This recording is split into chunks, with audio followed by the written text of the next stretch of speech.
This is The Negro Speaks of Rivers, one of my earliest poems written in 1920, just after I came out of high school.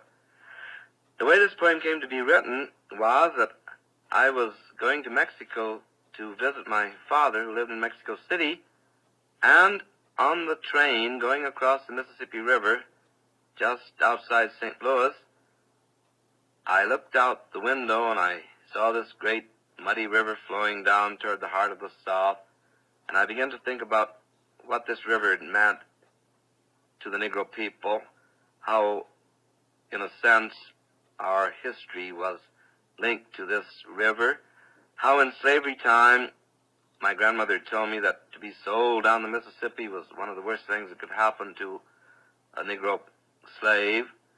And then I remembered that I'd read about Abraham Lincoln going down the Mississippi as a young man, and he went on a raft to New Orleans, and he saw human beings bought and sold in the slave market there, and he was so horrified by this that he never forgot it. And many years later, of course, we know that it was Lincoln who signed the Emancipation Proclamation.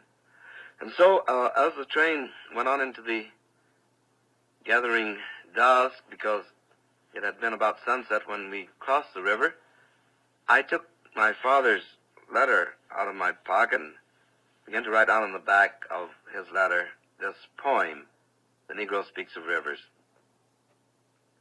I've known rivers ancient as the world and older than the flow of human blood in human veins. My soul has grown deep like the rivers. I bathed in the Euphrates when dawns were young. I built my hut near the Congo, and it lulled me to sleep. I looked upon the Nile and raised the pyramids above it. I heard the singing of the Mississippi when Abe Lincoln went down to New Orleans, and I've seen its muddy bosom turn all golden in the sunset.